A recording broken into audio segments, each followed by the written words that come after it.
This tape is an interview with Kenneth Chaplin, a Korean veteran, but it also pays respect to a family of soldiers, American soldiers. Harry, the dad, World War I. Sons, Keith, Levere, Burl, World War II. Kenneth, Korea, and grandsons, Wendell and Larry Swepke, Vietnam. Dear wife and son, we'll write you a few lines today so that you don't get so lonesome and will know that I'm still alive and anxious to get home.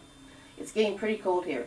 The ground has been staying frozen all the time, and there was a little snow fell here the other evening and it's still on the ground.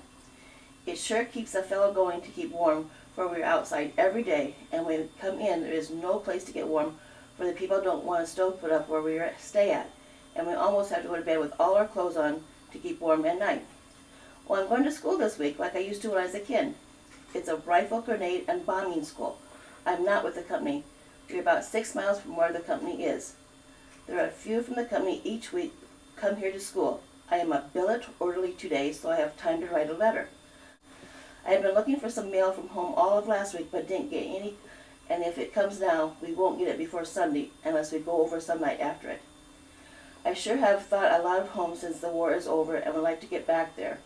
Those pictures they sent me from home sure look good, and also of M. I thought we would be home by this time, but they keep changing orders, so we don't know what we will do, but now there's a little talk of starting out before long. If they do, I guess we'll get back to help with the farming if they don't keep us in camp after we get there. You sure must have had a fine Christmas in the States. I wish I could have been on the other side of the pond so I could have seen you all. We eat our meals outside any place we can. We have been eating our meals out on the snow, for I have to walk as far as from home to Richard Warren's for my meals, and they soon get cold if you don't eat it right away. Well, I sure would like to see my big boy before he gets very old, but it seems like I won't. I would like to see all the folks at home soon, too. So you've sold all the mixed chickens and only got the red ones left. But there sure is a brighter day coming, but I think that there won't be if they don't get us started for home soon. Well, I guess I will close for this time, as I'll write another in a day or two to someone. Hoping this finds you and the folks at home all well and over from the flu. Take good care of the babe, but I will get home sometime in the spring. At least I hope so. As ever, your husband, Harry Chaplin. Dear mother, brother, and sister, we'll drop a few lines to let you know I am still alive, but am frozen stiff most of the time. There was a blizzard here the other day. It snowed pretty hard, and the snow is a couple of feet deep where it drifted. It is melting a little this afternoon, but awfully chilly. I have frozen the sides of my feet and toes, so they are sore and hurt when I put my shoes on. Every morning our shoes are frozen, so we can hardly get them in time for reveille. We are almost sleeping outside. You can look out at any place and see daylight and lay in bed at night and make eyes at the moon, and haven't got a stove to thaw our feet or shoes out. We go over to the Y or on Sunday stay in bed to keep. Glad to hear that you got over the flu so good, but imagine having it over here in these cold places where we stay. If it wasn't for the toughness of the boys, most of them have been dead long ago. I would like to have been home this winter, but hope that I won't have to spend another winter over here in these old barns. I should have thought they would have had this division home by now, for they haven't done much since the fighting the SS came back from the front, only drill and had problems. These pictures you sent were sure good and made me wish I was there, but that wasn't the only time I did, for ever since I came on the gangplank to come over, I wanted to go back home, but I will get back before long. I sure would like to see my boy while he is small. He surely must be growing the way you all write. I suppose he'll be big enough to help his dad a little if they don't soon find out they have the 88th. I can find out how you're all at home sweet home. I'm getting cold feet. There isn't a fire in the Y either. I have my overcoat on also. Hoping this will find you all in good health. I am your loving son, Harry Chaplin. Levere Chaplin, son of Harry, was in the service in 1941 and was sent in a tank unit to the European front, where he fought in England, Belgium, Austria, France, and Germany. Keith Chaplin, son of Harry, in 1945 was a medic in the Philippines. Keith joined the service to fight for his country.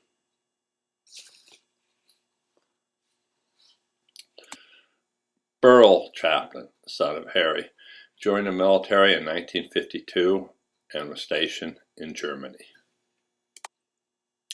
Larry Swepke, grandson of Harry, was killed in Vietnam May 2nd, 1968.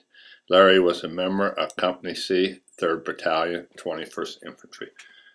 Larry Swepke received the Bronze Star for his heroism and many other distinguished medals.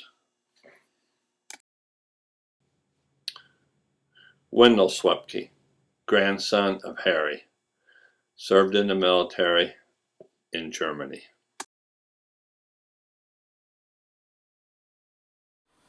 Now, you moved to Owl Falls, you said, when you were about 10? Yeah. And what did your folks do? Farm. You're farmers? Yeah. What was like on the farm back in the... That was great life. Good life. And what years were those? Those would have been about the 30s and 40s? Yeah, yeah. In 50, we moved out between Alden and Owl Falls. During World War II, you had brothers in the service. Yeah. And your father was a World War I veteran. Yeah. Yeah. And where was he stationed? I think in France someplace. I don't know what, in the United States, I don't know where he went. Because he never talked about it. Where did you take your basic training? Down to Kansas. Kansas? Fort Florida, Kansas. Okay, was that the first time you were away from home? Yeah. And what did you think about that? Well, that was all right, but you know, you had a lot of babies. People crying at night time. Soldiers that... Yeah, soldiers that couldn't take it, they got away from home. Okay. And that was your first time away from home? Yeah. Do you remember what month you went in? January 1951. Went in January 1951. And I took my basic training, and I come home for 10 days or 15 days and headed for overseas. I just missed the draft in World War II. Because of your age? The war got over. Were you married? No, I wouldn't get married. That's no place to get married, to go. Yeah. Did you have a girlfriend? Your wife? My wife. Well, you're safe by saying, yeah, my girlfriend was my wife. How long were you then in, from the time you got drafted till you went overseas? About 6 months. 6 months, okay. Just got done basic training and that was it. Was that all done in Kansas? Yeah. Yeah. So you had all your training in Kansas, 6 months worth of training. Yeah. And what was that like? It's all right. You got to do a move. If you was fat, you suffer in training. Were you in pretty good condition? After I come out, there's a hell of a lot better than they are nowadays. All you see is big ones in the army anymore. And you were fit and trim. Yep. Now, what was your, what department or what job were they going to give you? I was in the squad, started in the tail end and worked myself up to Squad leader? Squad leader. And then I had a 30 machine gun we take, heavy equipment. So you were then basically infantry? Tied to the infantry. You were tied to the infantry? The riflemen took the hill and we moved up to hold it with a machine gun. Okay. So you were trained to operate a machine gun? Yeah. So you kind of knew that if you were trained for a machine gun, that you were going to be right out front. What did you think of that? And it was hell when you pushed. Send you to South Korea. We was all over there. Okay. Sometime 1 month here, if one of the companies had trouble and got killed, we'd be turning around and go over there and sit.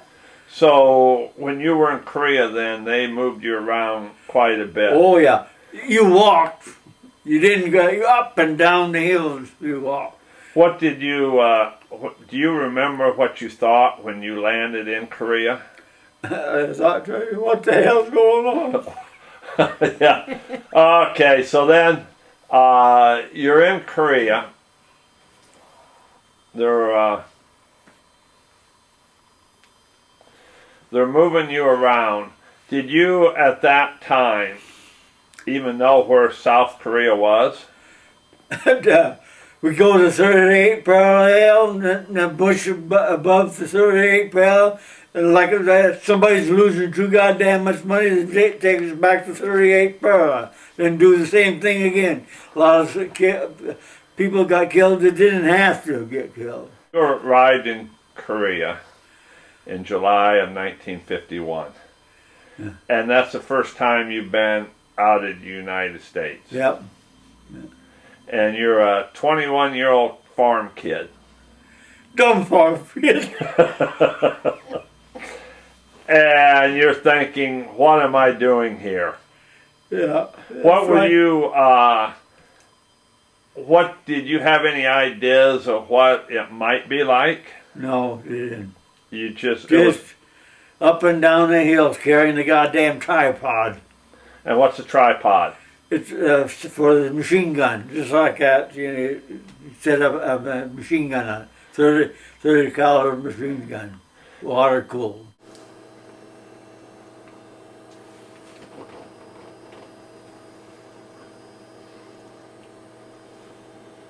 When you set up your machine guns, because you were a squad leader, and you were right in the thick of it, and you knew that they were going to be shooting to kill you, and you had to shoot back. Yeah. Did anything go through your mind outside of, I better fire as fast as I can and be accurate? Yeah, yeah. We'd sit on the hill. Well, the riflemen would push ahead, and we come up behind them and set it back there so they wouldn't overrun us. North, a piece of shrapnel about like that fell in my foxhole. I grabbed it and I burned for goddamn hand. Okay, so you're in this foxhole and you're getting bombed and the shrapnel will fall in your foxhole. Yeah. And what happened? But nothing, I just stayed there till they quit throwing at us.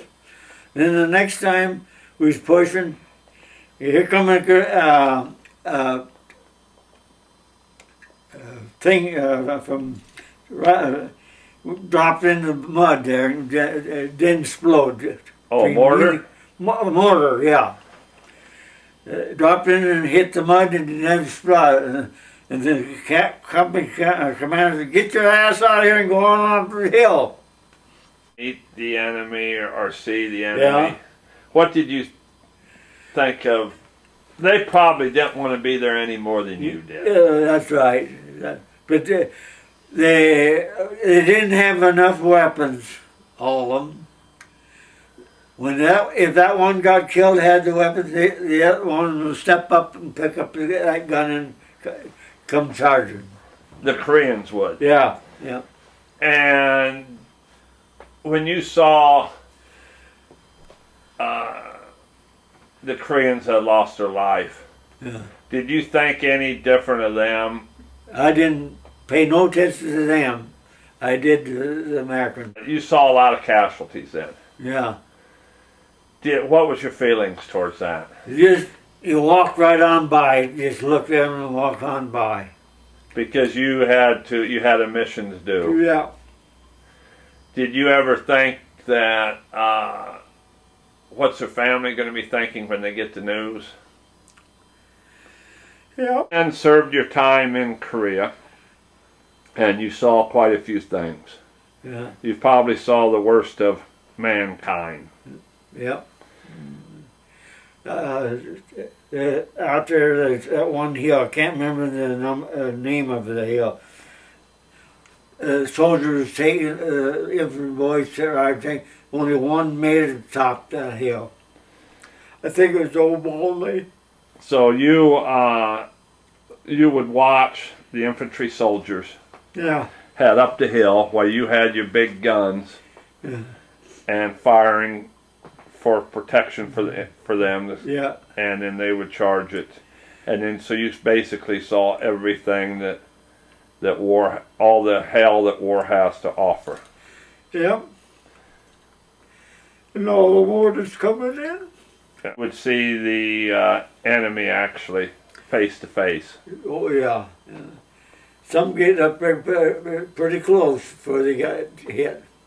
Some of the enemy would get up pretty close before they got hit. Yeah.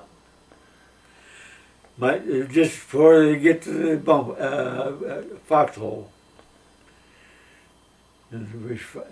The boys carried the ammo. They had to help protect the guy on the machine gun, so he wouldn't get wounded or anything. And you were on the machine gun. I didn't get to shoot it. I was assistant. I put the ammo to him. Okay, so you had, so your job was when they did the machine guns. It'd be how many of you guys in a foxhole? It'd be there's about 8 of us in a squad. 8 of you in a squad. Yeah. And then you would make sure, how many machine guns would We just have one between that bunch, and then the others had theirs. You know. And you had to carry ammo up Oh, and keep it going. In the box like that, you know. So you would have to make quite a few trips in to get ammo. Yeah, yeah. And then when you would make these trips, you would expose yourself pretty well. Yeah. And you would probably be a high value target, because if they could get you guys that carry the ammo, then the machine guns wouldn't fire. Yeah. Yeah. But you better be prepared with your bayonet. Yeah, nighttime is the worst.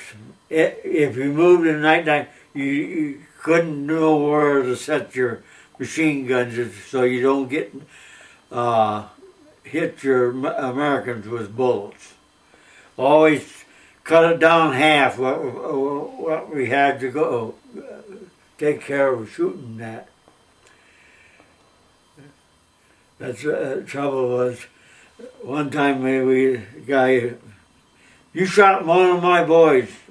I said, no, we didn't, because at nighttime you couldn't see where the hell you're shooting at, you know. You're Kenny's bride of 62 and a half years. Right. And you dated him before he went to the service. Yep. What was that like, having your boyfriend in Korea, knowing that maybe when he left it might have been the last time you saw him? Well, it was really bad, because I really hit hard and fell in love with him, and then 2 months later, here he went, you know. So, And when he wrote you letters and told you, did he tell you what he was doing? not really. He just, missed me and so on and so forth. He wasn't much of a writer. To talk,